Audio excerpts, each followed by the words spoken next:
हाय सर्वांना, शुभ संध्याकाळ. बघा तर वाजलेत आता 7 आणि तर एकादशी आहे त्यामुळं आज काय फराळ आहे.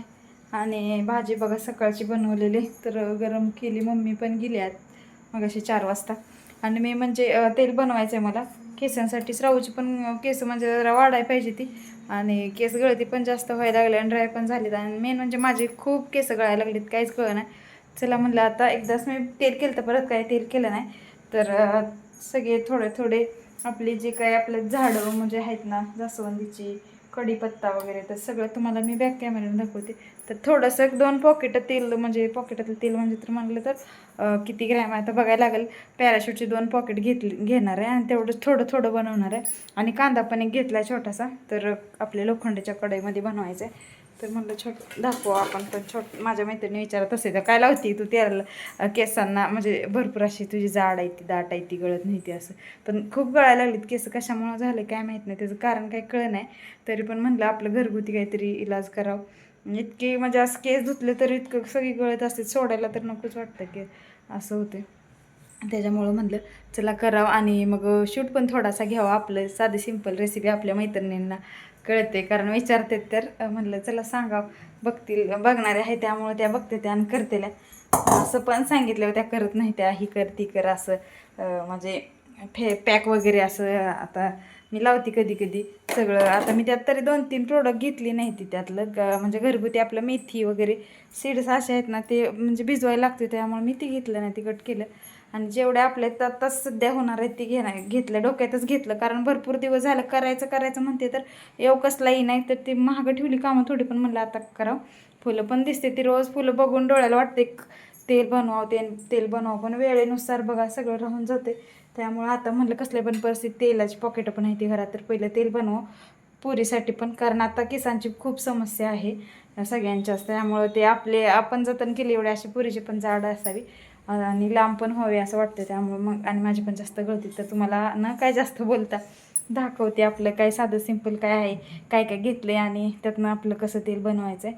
तर चला मग पुढं बघू. बघा इकडं मी जास्वंदाची फुलं घेतलीत आणि पानं पण घेतलेत. थोडा आपला कढीपत्ता नव्हता बरं का, पण तरी पण थोडा सापडला म्हणून घेतला. आणि जे काय गुलाबाचं फूल होतं त्याच्या पाकळ्या पण मी घेतल्या बघा, कारण होतं माझ्याकडं मोठं फूल. त्यामुळे मी म्हटलं चला ही पण टाकून आपलं जास्त अजून ग्रोथ वाढवायला केसांची.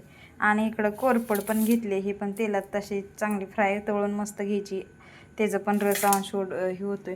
आणि हे आपलं कांदा, आणि ही 2 पॉकेट आहे ती पॅराशूटची. तर ह्याच्यामध्ये तेल बनवायचं आहे. तर इकडं ठेवले कढई, तर तापत ठेवते गॅस हे करून. आणि ही तेल पॉकेट आपलं त्यात गरम करून जे काय ओली आहेत ना ते जे वस्तू त्या आधी टाकून तेलात घ्यायच्या. आणि नंतर इकडं बघा दूध तापवायचं आहे. आणि नंतर सगळ्या जे काही वाळल्या तर वाळ्या ह्यात काहीच नाही, त्या कांदा वगैरे अगोदर टाकायला लागणार आहे. आणि माझी जोपर्यंत उशीर त्यात शिजला जातोय तेलात मुरतोय. त्यामुळे तर चला आधी मी तेल वगैरे कट करून घेते, एक पाकिटाने टाकून घेते. तर इथं बघा तेल म्हणजे मी ठेवले कढईत, पॅक कट केले आणि इथं ठेवले तळत, म्हणजे जास्त असं जरा गरम होईपर्यंत.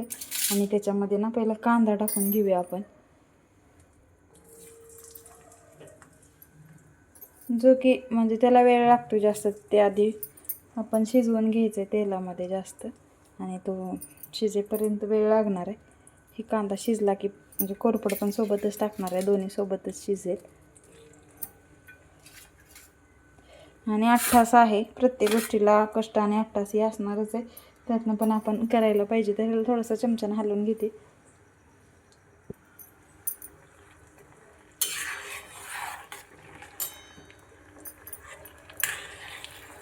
तर आता ही जरा थोडं चांगलं शिजल्यावर मग नंतर आपण ही जी काय आपले आहेत पानं आणि फुलं तर ते टाकून घेऊया.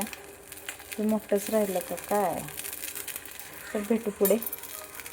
तर तुम्ही बघताय किती फेस आला ह्याला, कारण कांदा आणि कोरपडीला फेस म्हणजे कांद्याला नाही पण कोरपडीचं कसं असते फेस ही येतच असतो. कारण आपण बघा केसांना वगैरे जरी लावायचं म्हणलं चेहऱ्याला तर ती फेस होत असते. त्यामुळे ह्यात कोरपड टाकल्यामुळे ह्याचा म्हणजे काय म्हणते जास्त ह्याला फेस झाला आहे. आणि जास्त कांद्याचं काय एवढं नाही, पण हे जरा चांगलं रटरट शिजल्यावर मग आपण हे सगळी टाकूया. तर तुम्हाला फेस आलेला दाखवा म्हणलं, तर इकडे बघा आज संध्याकाळचा उपवास फराळासाठी म्हणलं भगर आहे. तर भगर आहे एवढीशी. तर याचं ना उपमा बनवायचा आहे भगरीचा. तर आपल्याकडं उपीट म्हणतो आपण भगरीचं. तर ते बनवायचं आहे. ह्याच्यात बटाटा घालायचा, मिरची वगैरे असेल तर कुठून, किंवा तांबडा तिखट टाकणार आहे. मिरची नाही माझ्याकडे ह्यावेळेस. तर ही आता भाजून ह्याला थंड करून ठेवायचं. तर इकडं पण म्हणजे हे होते, तेल थोडं नॉर्मल होते. तर बघा मी टाकले, शूट घ्यायचा माझा राहून गेला. आणि तर ही सगळे मी टाकले होते, जे की फुलं, गुलाबाचे पाकळ्या आणि जास्वंदाची फुलं आणि ह्याच्यात दुसरं काय आपली पानं. तर सगळे अशी झाली ती मस्त. आणि तेलाचा कलर बघा कसा झालाय, मोबाईल पडेल. ग्रीन ग्रीन कलर झालाय मस्त असा, बघू शकताय तुम्ही तेल कसं होतं. आणि का तर आता ही एका कपड्यातनं आपण वस्त्र गाळ करायचं आणि गाळून घ्यायचं. थंड झाल्यावर तुम्हाला दाखवते. तर एवढं बघा किती फेस आलता ह्याला भरपूर असा. तर पूर्ण फेस आता ही झालाय, कारण कांद्याचं वगैरे सगळं ह्यात अंश उतरले आणि मस्त असं तेल झालेलं आहे. तर तुम्हाला आता ही गाळल्यावर थंड झाल्यावर पण दाखवते. तर झाली इकडं पण भगर भाजून. तर आता भगर बनवते. बघा मस्त असं मी वस्त्र गाळ केलेलं आहे ह्या कपड्यामधून. तर तेल सगळं गाळून घेतलं. तर गाळलेलं तेल मस्त असं झालेलं आहे. तर कसं झालंय सांगा, कलर पूर्ण चेंज झालाय तेलाचा. आणि मी कासाच्या भरणीत ठेवलं तर कसं झालंय, काय झालंय. तर चला या जेवायला तुम्ही पण. संध्याकाळचं जेवण आहे फराळ. तो असं दिसते ते. तर कसा वाटला तेलाचा व्हिडिओ नक्कीच सांगा कमेंट करून. तर होता बघा कसा निघाला तेलातला. तर चला सगळ्यांना गुड नाईट, बाय बाय.